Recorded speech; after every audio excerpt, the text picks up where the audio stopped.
अस्सलामु अलैकुम वरहमतुल्लाहि वबरकातुह।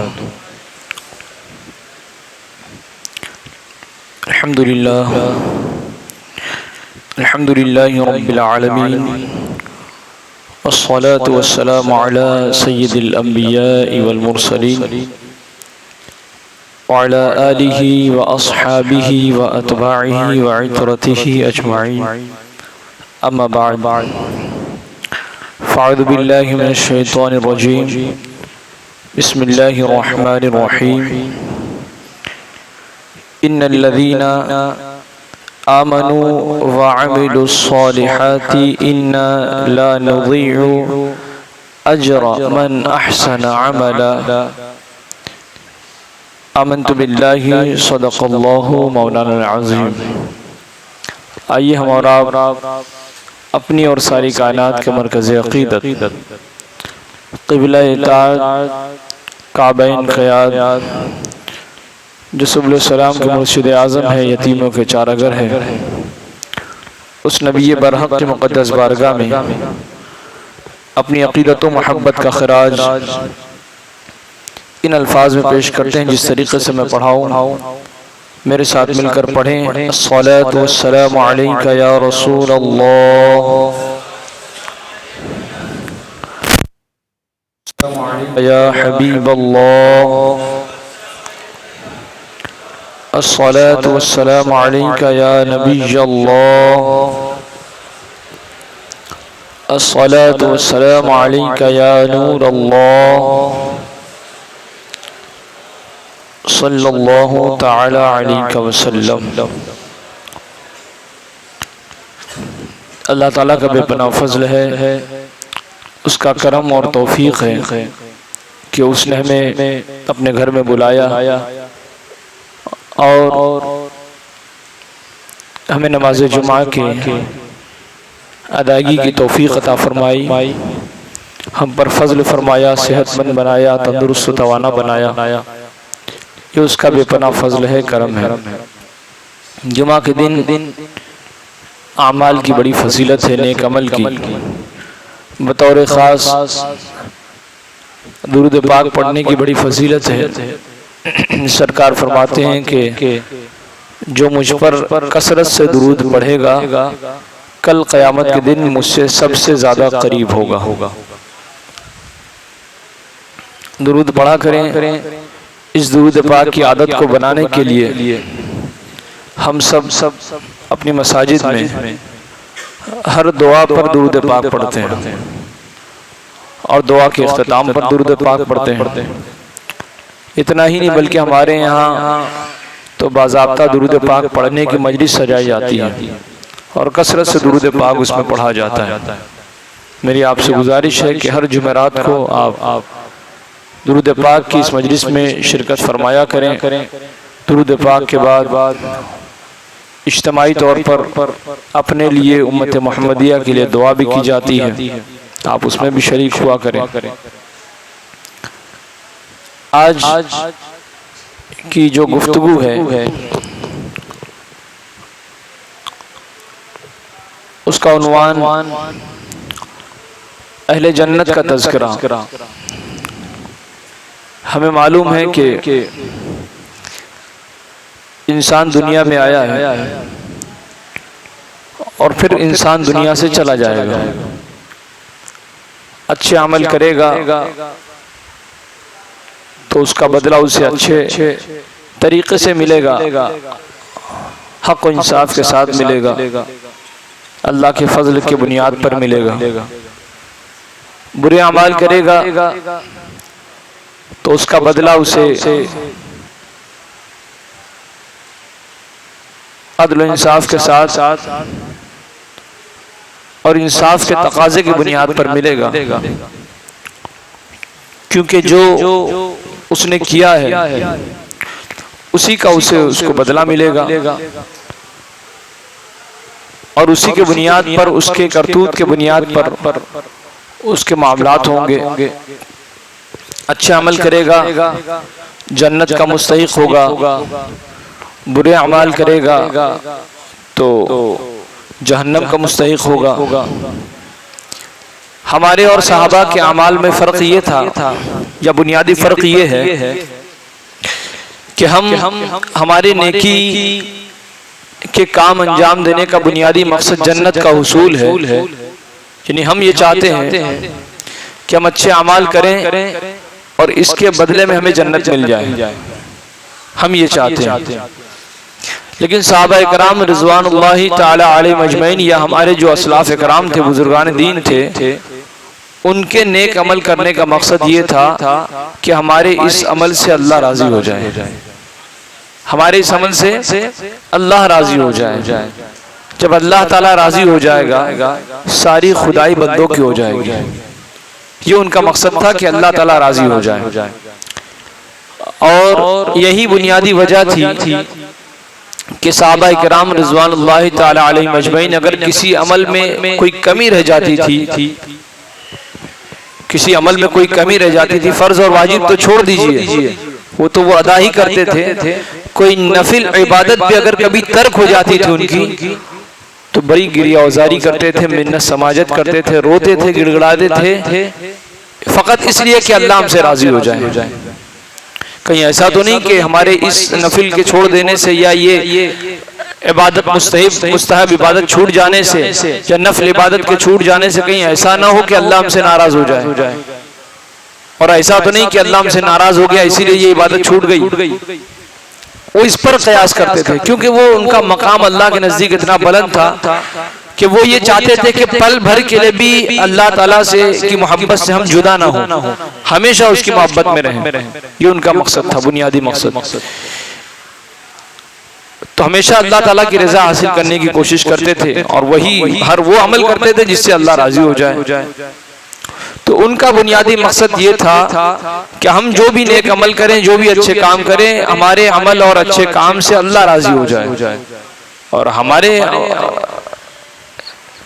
काम करने के पीछे मफाद ये पोशीदा है कि अगर हम ये करेंगे तो हमको ये मिलना चाहिए। तिजारत भी हमारी ऐसे ही है कि अगर हमने पैसे लगाया है तो उसका हमको फायदा नजर आना चाहिए। हम दुकान पर गए तो यूं ही किसी को फजूल पैसा देकर नहीं आएंगे, बल्कि वहां से कुछ सामान खरीद कर लाएंगे, तो अपना देंगे तो दूसरे का। जबकि ये भी एक अच्छी तिजारत है। कुरान पाक ने इसको भी बयान फरमाया कि ये तिजारतन लन तबूर, ये कोई खसारे का सौदा नहीं है बल्कि अच्छी तिजारत है। ये भी तिजारत अच्छी है। कुरान पाक ने कहा कि जो नेक अच्छे काम करे और जन्नत की उम्मीद रखे, जन्नत की तवक्को करे, तो ये भी एक तिजारत है। ये कोई ऐसी तिजारत नहीं है बल्कि ये तिजारत ऐसी तिजारत है कि जो नफामंद, सूदमंद है, फायदेमंद है, अच्छी तिजारत है। लेकिन वो तिजारत जो सहाबा इकराम ने फरमाई वो हमसे बड़ी आला है और अनोखी तिजारत है। वो सौदा ही ये था कि बस जन्नत मिले ना मिले, जन्नत का उसूल हमारा मकसद नहीं है, अल्लाह ताला राजी हो जाए बस। और अगर अल्लाह राजी हो गया तो पूरी कायनात, पूरी मिल्कियत हमारी हो जाएगी। तो वो मालिक को खुश करना चाहते थे और हम मिल्कियत का हुसूल मकसद रखते हैं कि उसकी मिल्कियत हमको मिल जाए बस। तो यही फर्क है। हम जिम्मेदारी अंजाम दे रहे हैं और वो जिम्मेदारी से बढ़कर बहुत कुछ अंजाम दिया करते थे। ये फर्क है। कुरान पाक में अल्लाह ताला ने बेशतर मकामात पर अहले जन्नत के तज़किरे बयान फरमाए हैं। कई एक मकामात पर सूरे इंसान में आयत नंबर 13 से लेकर 21 तक अहले जन्नत का ही तज़किरा मौजूद है। सूरे फातिर में आयत नंबर 33 से लेकर 35 तक जन्नत वालों का तज़किरा मौजूद है। सूरह वाक़िया में आयत नंबर 15 से लेकर 37 तक अहले जन्नत के औसाफ उनका तज़किरा मौजूद है।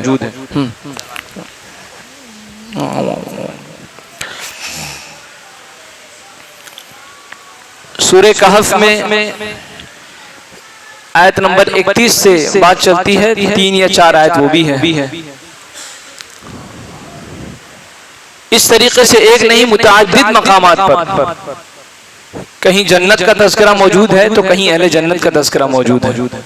भाई जन्नत का तज़किरा हो जाने के बाद अहले जन्नत का भी तज़किरा जरूरी है कि जन्नत में जाएंगे कौन, जन्नत के मुस्तहिक कौन होंगे, उनका भी तज़किरा मौजूद है। चुनांचे सूरह मोमिनून में अल्लाह ताला ने अहले जन्नत का तज़किरा फरमाया है 18वें पारे की में सूरह मोमिनून।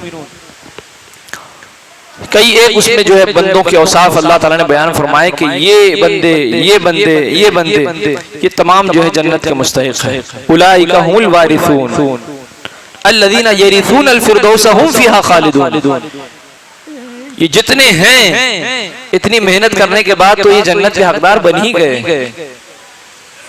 यही हकीकी वारिसीन है। अल्लज़ीना यरिसून अल-फिरदौस, जन्नत इनकी मिल्कियत है। अल्लज़ीना यरिसून अल-फिरदौस हुम फ़ीहा खालिदून, यही उसके वारिस है और ये उसी में रहेंगे। तो जो जिसकी विरासत है अपनी विरासत का पूरा वो हकदार है, शरई तौर पर भी अखलाकी तौर पर भी। कोई किसी की विरासत छीन नहीं सकता, अगर छीनेगा तो मुजरिम होगा।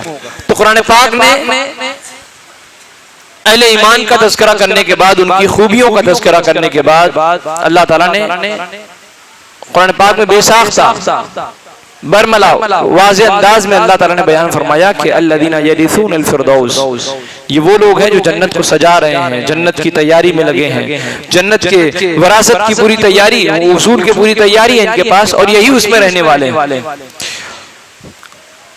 तो जिस आयत करीमा की तिलावत का मैंने शर्फ हासिल किया, अल्लाह ताला इरशाद फरमाता है कि इन्नल्लज़ीना आमनू व अमिलुस सालिहात, बेशक वो जिन्होंने ईमान लाया और नेक अमल किए। इन्ना ला नुज़ीउ अज्र मन अहसना अमला, बात यहीं खत्म नहीं होती, बल्कि अल्लाह ताला ने दो टोक वाज़े अंदाज में अहले ईमान को बिशारत अता फरमाते हुए अल्लाह ताला ने फरमाया कि इन्ना ला नुज़ीउ अज्र मन अहसना अमला, कि जो कोई भी अच्छे काम करेगा हम उसके अज्र को, उसके सवाब को ज़ाय नहीं करेंगे, बल्कि उसे उसके बदले में अच्छा इनाम अता फरमाएंगे, अच्छा बदला अता फरमाएंगे, अच्छा बदला अता फरमाएंगे। ये कुरान पाक का हुक्म है, अल्लाह ताला का ऐलान है। और ये डील, ये एग्रीमेंट, ये मुआहदा, ये अल्लाह ताला अहले ईमान से कर रहा है कि जो लोग ईमान लाए, अमल साले किए, हम उनके अज्र को ज़ाय नहीं करेंगे, बल्कि उसके बदले में बेहतरीन अज्र उन्हें देंगे। इस तरीके से फिर अहले ईमान का तज़किरा किया गया और अल्लाह ताला ने जो है अहले ईमान का तज़किरा करते हुए इरशाद फरमाया कि उला अहले जन्नत का तज़किरा फरमाते हुए, अहले ईमान ही है अहले जन्नत, तो अहले ईमान ही अहले जन्नत है और अहले जन्नत ही अहले ईमान है। तो अब जो है अहले जन्नत का तज़किरा करते हुए अल्लाह ताला इरशाद फरमाता है कि उलाइका लहुम जन्नातुन तजरी मिन जन्नातु अदनिन तजरी मिन तहतिहिमुल अनहार युहल्लौना फीहा मिन असाविरा मिन ज़हबिन व यल्बसूना लिबासन खुदरन मिन सुमसिन वस्तबरकिन मुत्तकीईना फीहा अलल अराइक निअमत सवाब व हसनत मुर्तफका। कुरान पाक ने बयान फरमाया कि इन्हीं लोगों के लिए जन्नत है और वो ऐसी जन्नत, ऐसी तैयार की हुई जन्नत है जिसके निचले हिस्से से या जिसकी सतह से, जिसके नीचे से फरमाते हैं कि नहरें जारी है, जन्नत से नहरें जारी हैं। युहल्लौना फीहा मिन असाविरा मिन ज़हब, और अहले जन्नत में पहुंचने के बाद जब उनका इस्तकबाल किया जाएगा और जब जन्नत में जाएंगे तो उनकी पोशाक ही तब्दील हो जाएगी, लिबास ही तब्दील हो जाएगा, लिबास तब्दील हो जाएगी। दुनिया में तो आदमी अपने अपने तरीके का लिबास पहनता है, लेकिन जब मर जाता है तो उससे जो है कफन पहनाया जाता है। कफन के बाद मराहिल तय हो गए, मराहिल तय होने के बाद जब हश्र व नश्र और तमाम मामलात जब होंगे तो उसके बाद वो अपने लिबास से किसी और लिबास में तब्दील हो जाएगा। और जब जन्नत में अहले जन्नत जब पहुंचेंगे तो कुरान पाक है कि अल्लाह ताला जो है ऐसा बंदोबस्त, ऐसा निजाम फरमा देगा, वहां पर ऐसा इंतजाम फरमा देगा कि उसमें जो है उन्हें जो है वो सोने के कंगन पहनाए जाएंगे। मर्दों को सोने के कंगन पहनाए जाएंगे। यूं समझ लें कि सोने के असाविरा मिन ज़हब, सोने के वो कंगन होंगे और उसमें और भी दीगर जो है वो अशिया मौजूद होंगी, वो मर्दों को पहनाए जाएंगे। ताज्जुब की बात है, यहाँ बहुत सारे मना है हमारे लिए। दुनिया में तो भाई दुनिया हिसाब की जगह है, इम्तिहान की जगह है, दारुल अमल है, और आखिरत जो है दारुल जज़ा है। तो यहाँ तो मना किया गया है कि आप ऐसे वैसे लिबास मत पहने, ना पहने। और शरीयत ने जिन चीजों पर पाबंदियां लगाई हैं, कड़ा है और न जाने क्या क्या चीजें हैं, बालियां हैं, ये तमाम चीजें मर्दों को पहनना दुरुस्त नहीं, हराम है। ये सब औरतों की चीजें हैं। लेकिन जो है अल्लाह ताला अहले जन्नत में इम्तियाज फरमाने के लिए अल्लाह तबारक तआला उन्हें जो है सोने के कंगन पहनाए जाएंगे मर्दों को। उसकी खूबी कुछ और होगी। फिर उसके बाद वयलबसूना सियाबन खुदरम मिन सुनसिन वस्तबरक, और हदीस कुरान पाक है कि उसमें जो है मर्दों को अल्लाह ताला हरीर रेशम का सब्ज लिबास अल्लाह तबारक तआला के हुक्म से अहले जन्नत को पहनाया जाएगा। हरा लिबास होगा और रेशम का होगा। आप अंदाजा फरमाएं कि हरीर रेशम जो है दुनिया में हमारे लिए अहले ईमान के लिए रेशम यानी का जो लिबास है ये हराम है। औरतों के लिए जायज है, मर्दों के लिए हराम है। लेकिन निजाम कुदरत ये होगा कि जब पहले जन्नत में पहुंच जाएंगे तो दुनिया के तमाम पाबंदियां खत्म हो जाएंगी और फिर जन्नत में जन्नत का निजाम चलेगा। जन्नत में जन्नत का निजाम होगा तो उसमें जो है अहले जन्नत इस तरीके से जो है रब की बारगाह से उन्हें ये सहूलियात मिलेगी कि वो सब्ज रंग का रेशम का लिबास पहनेंगे। और इतना ही नहीं, फिर अहले जन्नत को एक चारपाई दी जाएगी, शरीर दिया जाएगा, तख्त दिया जाएगा, अजीम शान तख्त होगा, और वो तख्त पर अहले जन्नत टेक लगाएंगे। अहले जन्नत को पूरा इख्तियार दिया जाएगा, चारपाई तुम्हारी है, तुम चाहो आराम करो चाहे टेक लगा लो। तो वो इस तरीके से अल्लाह की नेमतों से लुत्फअंदोज होंगे और फिर उसके बाद उस पर टेक लगाएंगे। फिर उसके बाद जो है इस तरीके से हुक्म दिया जाएगा कि नाम सवाब, क्या ही बेहतरीन तुम्हें अज्र मिला, कितना जबरदस्त सवाब तुम्हें मिला, व हसनत मुर्तफका, और कितने बेहतरीन तुम्हारे रफीक तुम्हें मिले, कितने बेहतरीन तुम्हें साथी मिले। इस तरीके से अल्लाह तबारक व तआला अहले जन्नत को इनाम और इकराम से नवाजेगा। अब उसके बाद हदीस पाक है कि हदीस पाक में सरकार फरमाते हैं कि अहले जन्नत का जब तज़किरा चल रहा था सहाबा के दरमियान में, तो सरकार दो आलम सल्लल्लाहु अलैहि वसल्लम इरशाद फरमाते हैं कि अहले जन्नत का हाल ये होगा कि अव्वल ज़ुमरतिन तलिजुल जन्ना, पहला गिरोह जो जन्नत में दाखिल होगा, सूरतुहुम अला सूरतिल कमरिल बदर, उनकी सूरत जो पहली जमात जो होगी जो जन्नत में जाएगी वो 14वीं रात के चांद की तरह होगी। मचल कर बोले वो कितना रोशन और चमकदार होता है। उनके चेहरे अल्लाह तबारक तआला इसी तरीके से रोशन होंगे, इसी तरीके से चमकदार होंगे, और वो अपने चेहरों से पहचान लिए जाएंगे कि ये जन्नत में जाने वाली पहली जमात है, पहला गिरोह है, पहली टीम है। और वो अंबिया अलैहिस्सलाम, शोहदा, सिद्दीकीन, सालिहीन की जमात होगी। मचल कर बोले तो अगर हम चाहते हैं कि उस पहली जमात में हो जाएं तो अच्छे काम करें, अपने जाहिर व बातिन को दुरुस्त करें, अल्लाह के हुक्म के तकाजे और उससे जो मुतालिक चीजें अल्लाह के हुक्म की फरमाबरदारी करें, उसके तकाजे को पूरा करें। यकीनन इंशाअल्लाह हम पहली जमात में होंगे।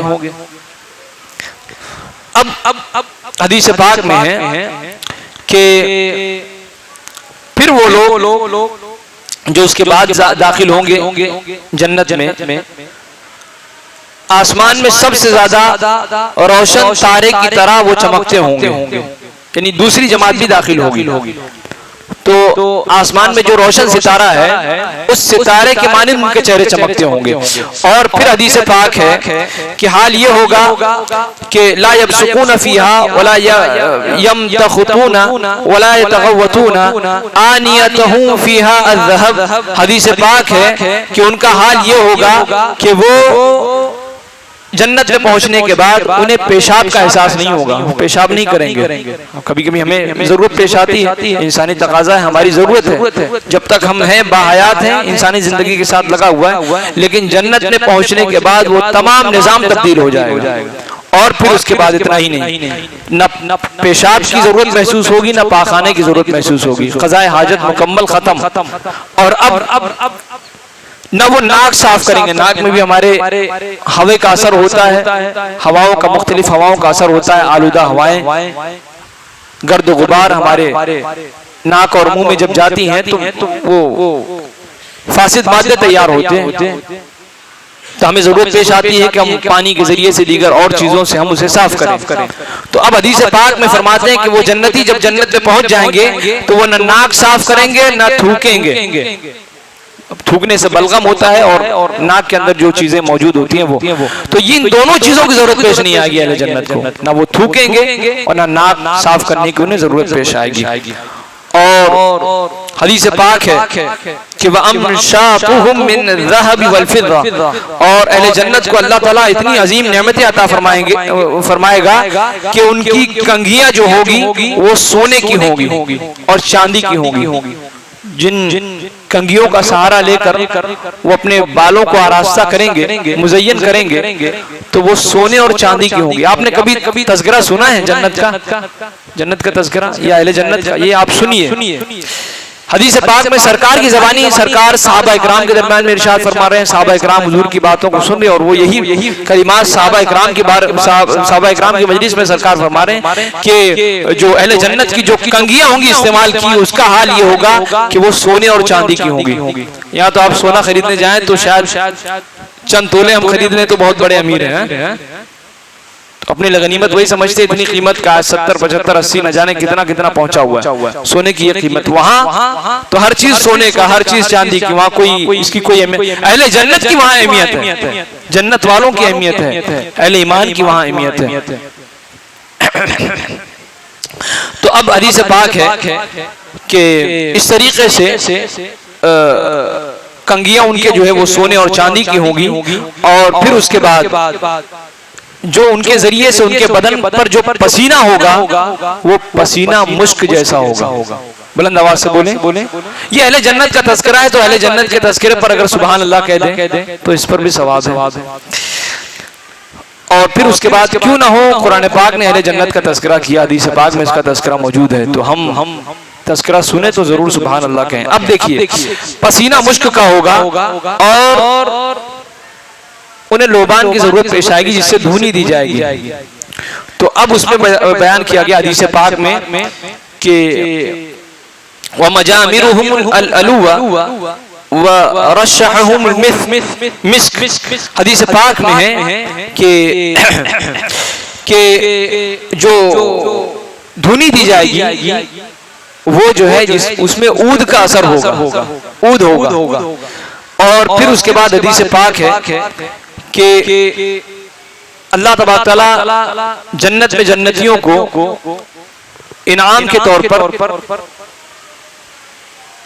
बीवी की सूरत में बेहतरीन इंतजाम अल्लाह ताला फरमाएगा और अहले जन्नत के लिए हूरों का इंतजाम फरमाएगा।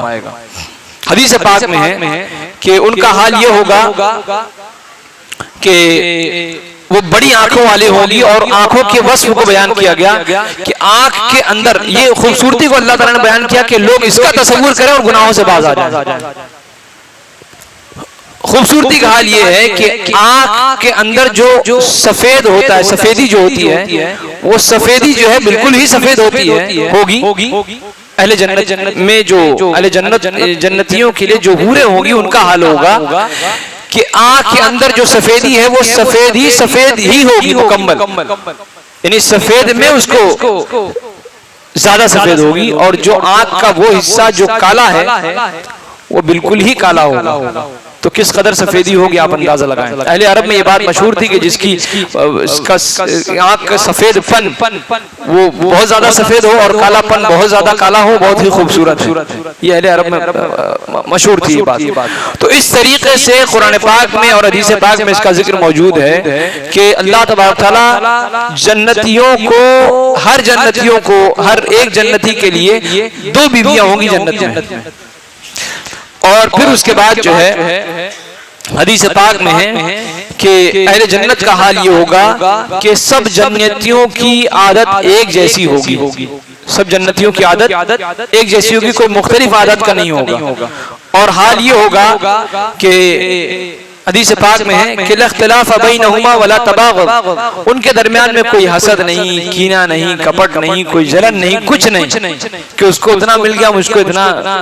इस तरह से जो हमारी दुनियावी जिंदगी में हसद और जलन वगैरह चीजें होती है कि किसी को कोई नेमत मिल गई तो वो फला को कुछ नेमत मिल गई तो अब हमारे दिलों में हसद शुरू कीना, बुग़्ज़, जलन शुरू के यार उसको क्यों ये मिला और ये तमाम चीजें बर्बाद हो जाती तो अच्छा था, हम ये सोचते हैं। लेकिन जन्नत में पहुंचने के बाद अल्लाह ताला ने जन्नतियों के लिए ऐसा इंतजाम फरमा दिया है कि वो जो है जब जन्नत में पहुंचेंगे तो तमाम की सोच और फिक्र एक जैसी हो जाएगी, सबकी सोच और फिक्र, सबकी सोच पाकीज़ा हो जाएगी और अच्छी सोच हो जाएगी। हदीस पाक में कि क़ुलूबुहुम क़ल्बुन वाहिद, कि तमाम जो है वो के दिल एक जैसे होंगे। और फिर इतना ही नहीं बल्कि वो हदीस पाक में कि सब के सब जितने जन्नती होंगे सब के सब अपने वालिद जनाब आदम अलैहिस्सलातु तस्लीम की शक्ल सूरत पर होंगे। बुलंद आवाज से बोले हजरत आदम अलैहिस्सलाम की शक्ल सूरत पर होंगे। बल्कि यहाँ तक हदीस पाक में इसका जिक्र मौजूद है कि 60 गज के होंगे अहले जन्नत, हदीस पाक में। और सब जवान होंगे, सब जवान होंगे। और जनाब आदम अलैहिस्सलाम जो है 60 गज के थे, तो सब के सब जनाब आदम अलैहिस्सलाम की शक्ल सूरत में, उनकी कदो कामत में, और 60 गज के होंगे अहले जन्नत। ये इस तरीके से जो है अहले जन्नत। और हदीस पाक में है कि युसब्बिहून अल्लाह बुकरतन व अशिया, और अहले जन्नत का हाल ये होगा कि फजूल बातें जन्नत में नहीं होगी, सिर्फ और सिर्फ अपने रब की तस्बीह और पाकी बयान कर रहे होंगे। बुलंद आवाज से बोले तो ये अहले जन्नत का हाल है। हदीस पाक में बेशतर कई मकामात पर जो है अहले जन्नत का तज़किरा किया गया है और अहले जन्नत की बातें बतलाई गई हैं। उसी में है कि अहले जन्नत के सिफात है कि जब जन्नती जन्नत में दाखिल हो जाएंगे तो फिर जन्नत से नहीं निकाले जाएंगे। जन्नत में आके नार में जाता नहीं कोई, शुक्र खुदा नवीद नजातो जफर की है। तो जब जन्नत में अगर कोई पहुंच गया तो अब जन्नत से नहीं निकाला जाएगा। हाँ, अलबत्ता जहन्नम में कोई अपने शामत आमाली की बुनियाद पर, बुराई की बुनियाद पर, जुर्म के इर्तिकाब की बुनियाद पर कोई जहन्नम में गया तो एक अरसा गुजारने के बाद जहन्नम से अलबत्ता जन्नत में डाला जाएगा। लेकिन जन्नत से एक बार फैसला हो गया कि जन्नती है तो अब मशीयत के फैसले ये है कि ये जन्नती है, अब इसे जन्नत से बाहर निकाल कर जहन्नम में नहीं डाला जाएगा। लेकिन जहन्नमियों के लिए अल्लाह ताला जो है फजल फरमाएगा, जहन्नम की सजा काटने के बाद गुनाहगार को अल्लाह ताला फिर एक दोबारा मौका देगा कि वो फिर जन्नत में आ जाएगा। लेकिन जहन्नम की सजा भी बड़ी सख्त है।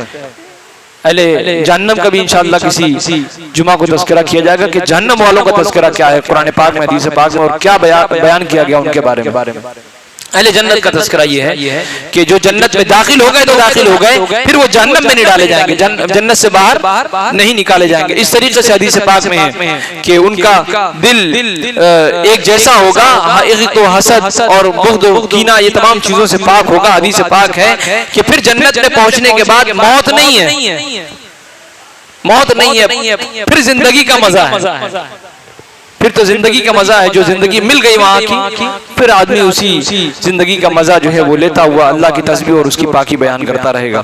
इस तरीके से हदीस पाक है कि अल्लाह तबारक व तआला ये जन्नतियों को ये जजा अता फरमाएगा, जजा के तौर पर कि तो तुमने जो दुनिया में किया था, भले ही तुम्हारा नफ्स इस बात का मुतकाजी नहीं था, इस बात का मुतहम्मिल नहीं था कि ये अच्छे काम करूं, लेकिन फिर भी तुम जो है मेरी रजा के खातिर ये अमाल करते थे, लिहाजा जजा के तौर पर मैंने अहले ईमान, अच्छे अमल करने वाले, जजा के तौर पर, इनाम के तौर पर हमने ये नेमत तुम्हें अता फरमा दी। तो जन्नत अहले जन्नत को अल्लाह ताला अता फरमा देगा कि उनकी अमानत है, उन्हें दे दिया जाए। इस तरीके से हदीस कुरान पाक में है कि अल्लज़ी खलक़ल मौत वल हयात लियब्लुवकुम अय्युकुम अहसनु अमला व हुवल अज़ीज़ुल गफूर, कि जिसने जिंदगी और मौत को इसलिए पैदा किया है ताकि तुम्हें वो आजमाइश में डाले, आजमाइश में मुब्तला करे, तुम्हारा इम्तिहान ले, और फिर वो ये देखे कि तुम में बेहतरीन अमल करने वाला कौन है। जो बेहतरीन अमल करने वाला है अल्लाह ताला उसे उसकी जज़ा अता फरमाएगा और जज़ा के तौर पर जन्नत अता फरमाएगा। इस तरीके से हदीस पाक है, कुरान पाक है कि ये जो जन्नत का इनाम होगा ये मुत्तकी और मोमिनीन के लिए होगा। हदीस पाक में सरकार अलैहिस्सलाम वसल्लम इरशाद फरमाते हैं कि कुरान पाक की आयत है, इसी में जो है वो मौजूद है कि जब जन्नती जन्नत को देखेंगे तो वफीहा मा तश्तहिल अनफुस व तलज़्ज़ुल आयुन व अंतुम फीहा खालिदून, के दिल में जिसकी इश्तिहा जिसकी ख्वाहिशात पैदा होंगी और आंखें जिसको देखकर ठंडक महसूस करेंगी, वो अजीम नेमत है जन्नत की। और हदीस पाक में है हज़रत सहल बिन साद अस्साइदी रज़ियल्लाहु ताला अन्हु फरमाते हैं कि मैं रसूलुल्लाह सल्लल्लाहु अलैहि वसल्लम की बारगाह में एक मजलिस में हाजिर था, सरकार की बारगाह में हाजिर था। सरकार जन्नत का तज़किरा फरमा रहे थे। जन्नत का तज़किरा फरमाते फरमाते सरकार ने अपनी मजलिस में जब जन्नत का वस्फ बयान किया, यहाँ पर अपनी बात खत्म की। सरकार फरमाते हैं कि सरकार अलैहिस्सलाम वसल्लम ने अपनी गुफ्तगू में आखिर में ये फरमाया, जन्नत के तमाम औसाफ को बयान करने के बाद ये फरमाया सरकार ने कि फीहा मा ला ऐनुन रअत, कि जन्नत में वो नेमत है जिसे किसी आंख ने देखा ही नहीं। बुलंद आवाज से बोले, किसी आंख ने देखा ही नहीं। ये जो हम देख रहे हैं तस्वीरों में या कोई किसी तरीके से पिक्चर में ले आता है, कोई कुछ बनाता है, कोई कुछ, ये सब फर्जी है, ख्याली है, ये सब फर्जी है, ख्याली है। न जाने इससे कितना बुलंद होगा और कितना जो है वो अजीम होगा, हमें इसका कोई अंदाजा नहीं है। इसलिए सरकार फरमाते हैं कि मा ला ऐनुन रअत, किसी आंख ने देखा ही नहीं। और इतना ही नहीं, वला उज़ुनुन समिअत, और किसी कान ने सुना ही नहीं। हम जो सुना रहे हैं वो तो मौजूद है, लेकिन हकीकत क्या है, इससे बहुत बुलंद है। और फिर हदीस पाक में सरकार फरमाते वला खतरा अला क़ल्बि बशरी, और न किसी इंसान के दिल पर ऐसे ख्यालात पैदा हुए। ऐसी ऐसी नेमतें, ऐसी ऐसी चीजें हैं जन्नत में।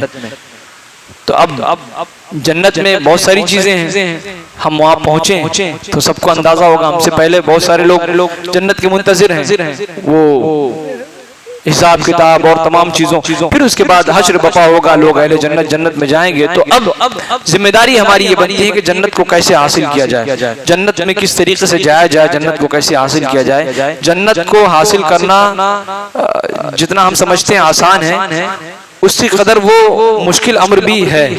आप इसको भी जो है वो मद्देनजर रखें कि आपको मकरूह से मकरूह चीज भी छोड़नी होगी, नापसंदीदा चीज को भी छोड़ना होगा और अल्लाह की इताअत में पूरी तरीके से लग जाना होगा, तभी जाके जन्नत मिलेगी। वरना हमसे पहले जिन लोगों ने कुर्बानियां दी हैं उनकी कुर्बानियों का क्या, और हम जो कुर्बानियां दे रहे हैं या नहीं दे रहे हैं, हमारा क्या। तो इसलिए जन्नत के हुसूल के लिए जिम्मेदारी हमारी ये बनती है कि अगर अल्लाह ताला ने इतनी अजीम नेमतें हमारे लिए दी हैं तो उसी कदर हमें तैयारी भी करनी चाहिए। अल्लाह ताला हम सबको नेकियों की तौफीक अता फरमाए और बतौर खास कम से कम हमें नमाजों की पाबंदी की तौफीक अता फरमाए। ये जो कुरान जन्नत का तज़किरा किया गया, जन्नत की नेमतों का, बड़ी जन्नत का तज़किरा तो बहुत है। वो एक तकरीर में क्या कई तकरीरें हो जाए, कई खिताबात हो जाए तो काफी ना हो, इतना तज़किरा जन्नत का मौजूद है। तो अल्लाह ताला ने जो तैयारियां फरमाई हैं और हमारे लिए जो इनामात रखे हैं, तो क्या इतनी आसानी से मिल जाएगा? थोड़ी मेहनत करनी पड़ेगी, थोड़ी कुर्बानी देनी होगी, और आप मुफ्त में नहीं जा सकते, मुफ्त में नहीं जा सकते। इसलिए कि वो जिन लोगों ने बड़ी मेहनत की है वो जब जाएंगे और आप बगैर मेहनत के चले जाएंगे तो बहुत फर्क हो जाएगा। तो इसलिए जो है मुफ्त में नहीं होगा, कम से कम जो है आपको उसकी तैयारी जरूर करनी होगी। और इतनी अजीम नेमत आप हासिल करने जब जाएंगे और इतनी अजीम जगह पर आप जाएंगे तो तैयारी तो होनी चाहिए। कम से कम हमें चाहिए कि हम 5 वक्त नमाज पढ़ा करें।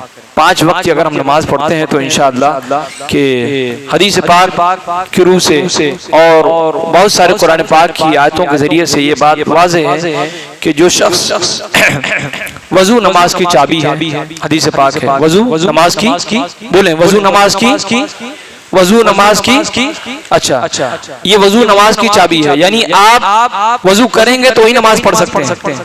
और नमाज जन्नत की चाबी है, नमाज जन्नत की, नमाज जन्नत की। तो भाई जाहिर सी बात है कि आप चोर दरवाजे से दाखिल नहीं हो सकते, चाबी से ही आपको, जिसके जिसके पास चाबी होगी वही जन्नत में जा सकता है। हदीस पाक में, हदीस पाक है और कुरान पाक की रूह से ये बात है कि अल्लाह ताला ने जहन्नम के 7 दरवाजे हैं और जन्नत के 8 दरवाजे हैं। जन्नत के अल्लाह की नेमतें आप पर आम है, ताम है, आप जैसा जाना चाहें जा सकते हैं, लेकिन आप जायज तरीके से जाएं, कोशिश करें कि अच्छे अमल हों और अल्लाह की बारगाह में हमारा सर शर्मिंदा ना हो, बल्कि हम अल्लाह की बारगाह में उसकी रजा से, उसकी खुशी से और उसके फैजान से, उसके फजल कमाल से, अल्लाह तआला के फजल करम से हम जन्नत में जाएं। तो हमारा सर जो है वो शर्मिंदा ना हो, बल्कि हमारा सर रब की बारगाह में न झुके, बल्कि हम इस खुशी के साथ जाएं। खुल्द में होगा हमारा दाखिला इस शान से, खुल्द में होगा हमारा दाखिला इस शान से कि रब की बारगाह में हम मौजूद हो और अल्लाह ताला अपने बंदों पर फख्र फरमाता हो कि ये वो मेरे बंदे हैं कि जिन्होंने अपने नफ्स को मशक्कतों में डाला और मेरी रजा की खातिर अच्छे अमाल किए, आज जन्नत में इनका इस्तकबाल है।